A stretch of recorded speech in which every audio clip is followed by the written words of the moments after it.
Bonjour, bonjour, bonjour, bonjour. Trop lire, c'est parfois mauvais parce que il y a des informations qu'on retrouve seulement en lisant. Et voilà. Raphaël Ngoma, votre présentateur, cet après-midi, en direct de Rocksock Falls, ici à Manchester. Et je suis là pour vous donner juste une petite information, comme je vous avais dit, à titre d'essai. Voilà. Les victimes des effets secondaires des médicaments chimiques ne sont pas donc des cas isolés. Figurez-vous, chaque année, il y a 120 000 hospitalisations et 30 000 morts se produisent donc chaque année en France. Pourquoi? C'est à cause des effets secondaires des médicaments. Cela est bien prouvé par Debré et Even, donc je peux vous donner des références. Des ordonnances par dizaines de millions depuis 40 ans font que chaque Français absorbe aujourd'hui 4 comprimés par jour.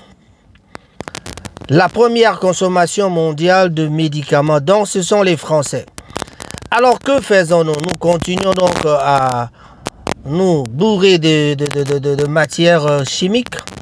Donc nous continuons dans cette voie et nous restons esclaves d'une pseudo évidemment santé 100% chimique, de plus en plus chère, de moins en moins fiable. Où nous résistons plutôt et nous écoutons enfin ces experts d'avant-garde qui nous proposent bien sûr des traitements naturels plus efficaces que les médicaments. La recherche en santé naturelle fait des progrès spectaculaires depuis 40 ans bien sûr, mais peu de gens en parlent. Pourquoi? Parce que ça ne rapporte rien. Jugez donc des avancées de ces courageux chercheurs. Dans les années 70, les médecins donc danois, Hans, il s'appelle Hans Olaf Bang et Georg Dierberg, alors observe que les Esquimaux du centre polaire ont moins de maladies cardiovasculaires que les Occidentaux.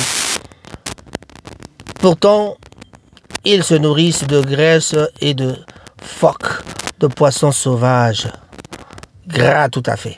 Donc dans les années 80, ces chercheurs français découvrent que les vertus de la diète plutôt méditerranéenne, donc l'alimentation riche en huile d'olive, sardines, anchois, fromage de chèvre réduit de 70% risque d'infarctus et d'AVC.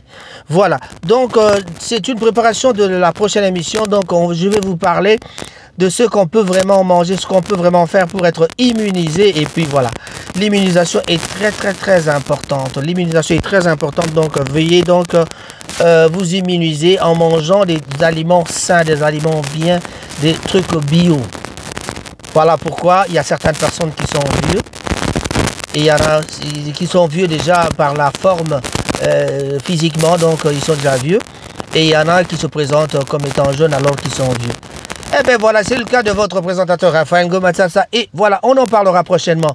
Merci à tous les gens qui me suivent. Je vous ai prévenu, je vous préviens encore que dans très peu de temps, nous aurons un canal tout à fait spécial et qui va vous parler de certaines astuces. Et puis voilà, cela pourra vous aider. Merci beaucoup. Rango Tsatsa. Au revoir.